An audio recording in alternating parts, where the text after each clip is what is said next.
Hey everybody! So today we're going to do a quick little unscripted headshot tutorial. It's been a while since I've done one. I was looking through my tutorials the other day and I saw some that are really old, so I thought we should redo them, do a little updated version, and I'm doing this unscripted, as you can tell, because making tutorials is really hard. So when I draw headshots, I start off with two circles, and so one's for the snout and one is for the head, so you can do several different combinations of where you're putting that type of stuff. And then I'll sketch the lines of the head kind of around that. I don't always perfectly match the circles. Sometimes I move around them. I do what I want. But you can kind of see here that I'm just following the basic lines of where the circles are. And then you can kind of see, like, I'll draw lines for kind of to help with the perspective.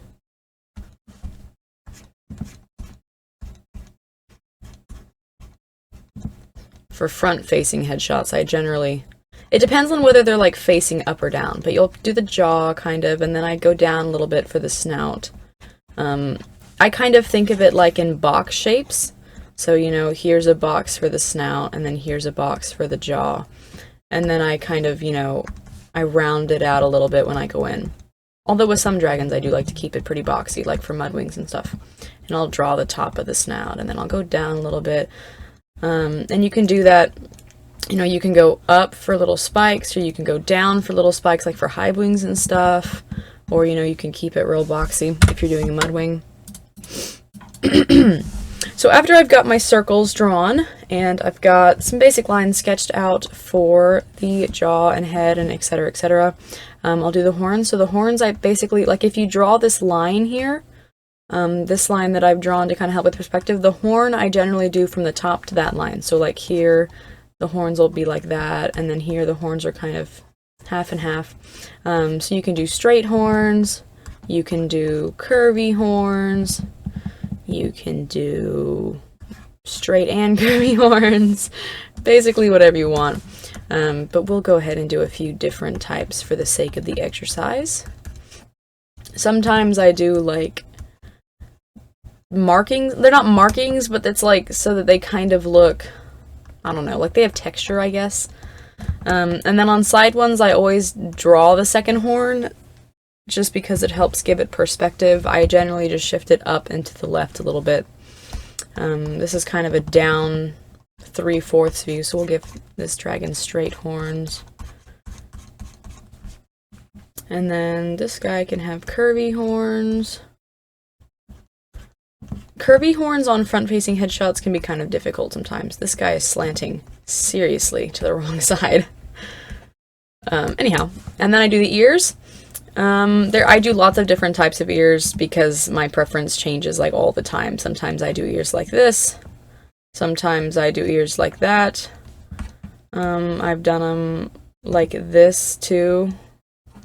So I just kind of do whatever I feel like doing for that drawing. So for this guy, we'll do like kind of real thick ears. And I like doing these feathery bits on the bottom. I just think it makes it look cool. So there's an ear, and the jaw always comes up past it. And then he'll get ears. Sometimes I'll do the tip of the ear poking out kind of on this side. And then he'll get ears. Boom. Alright, so they've all got ears now. Let's kind of move some of these guys over so I can actually work with them.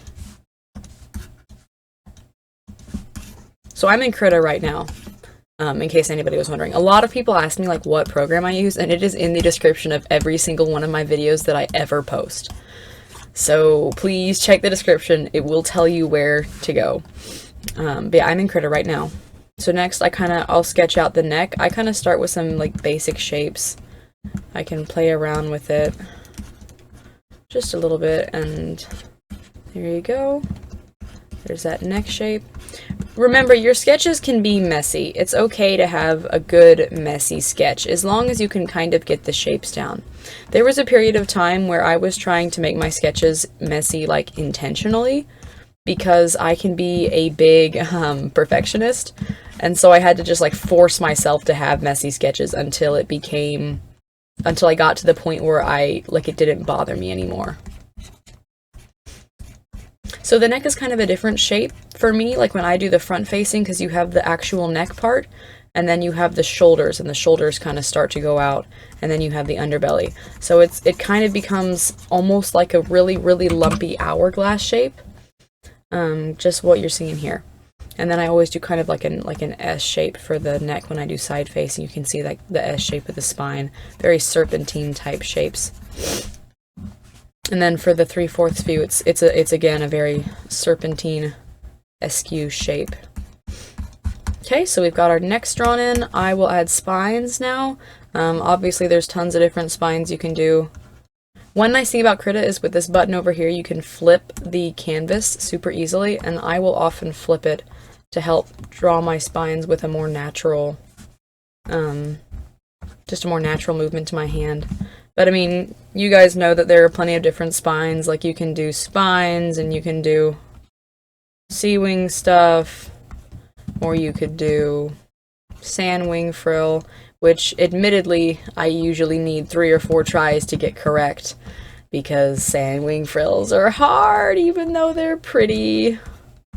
There's different types of spines that you can do too.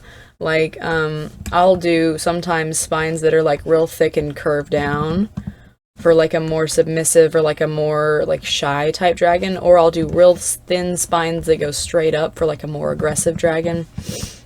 There's lots of things you can do to get character across in your pieces. For front view, I'll start the spines about mid-forehead, and they kind of build on each other, and then they go up, and then they disappear. Sometimes I'll draw them off to the side. That's not that's not correct, like with anatomy, but whatever. I mean, I like how it looks. So that's what I do.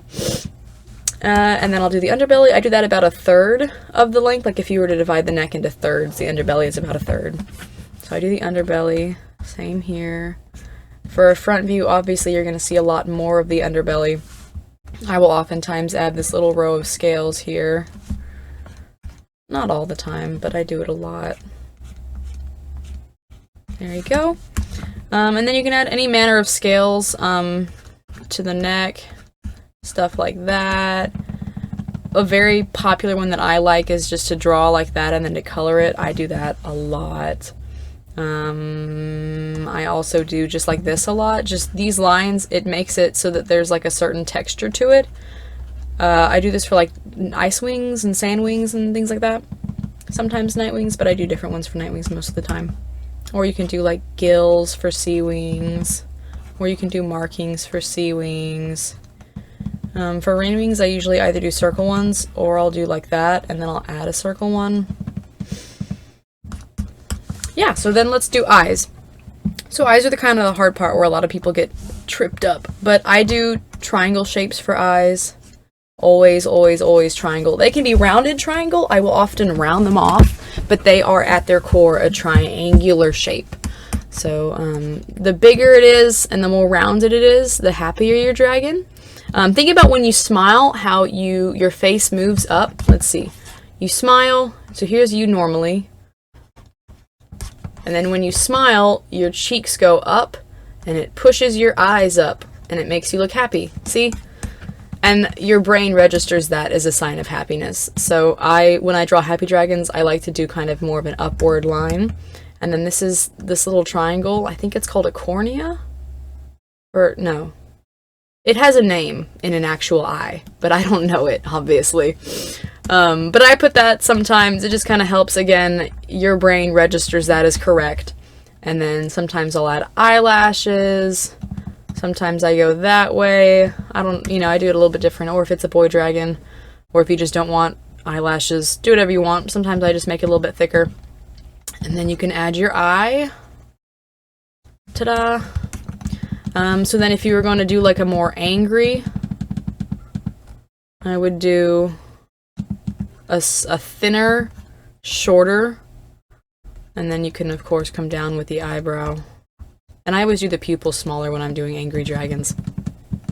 Makes them look more focused. So I do a couple different, let me draw this eye back real fast. For like a surprised, I do like a wide-eyed and a small pupil. And for just like a regular, I do it pretty flat and just a regular size pupil.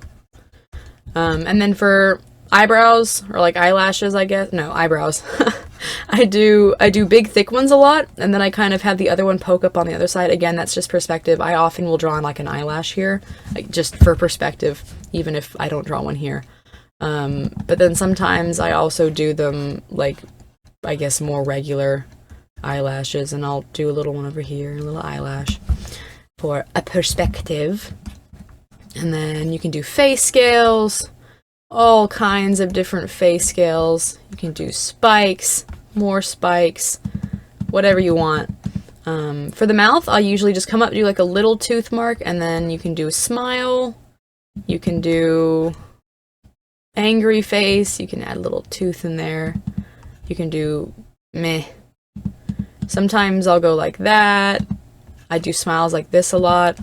To open the jaw up, just erase your jawline, bring it down a little bit, and then add your tooth, and then come like that. It's a little funny looking. I'm not so good with open mouths. I don't do them very often, you may notice. You can add teeth in there. Ta-da! And that'll be my headshot tutorial. I hope that helped. I don't really know how to teach it exactly beyond just like showing the steps that I do. My advice for you would be just to copy what I did in this video, and see what it does for you. And I would advise you to try it a few different times. Like, if you give it like a few repetitions, you'll find that you make a lot of improvement, because when you do the same drawing twice over, your brain registers like where you struggled. Like the second time you're like, oh, the neck was too skinny, oh, I had trouble drawing the horns in this angle, etc., etc. So if you draw the same exact drawing, if you just sketch it, you don't have to finish it out, but if you just sketch it 2 or 3 times, you will notice the difference. And I notice this all the time when I do my sketches. I ought to have screenshotted it so I could show y'all. It's never occurred to me to do that. But yeah, real fast, before we finish, I just want to show you on a front-facing headshot, because they are kind of different for eyes. You just kind of match them, and you can do the happy thing, eyebrows. You can do angry. For angry, I'll often do like a little bit of, you know, because when you get really angry, it wrinkles your skin up, so I'll do some stuff like that. He's angry now. Anyhow, so that'll wrap up the tutorial. Thanks for watching. I'm hoping to do some more tutorials in the future, kind of going over and redoing the stuff that I did in the past, which is all very old and outdated. But feel free to comment your questions, and thanks for watching. Please have a wonderful week.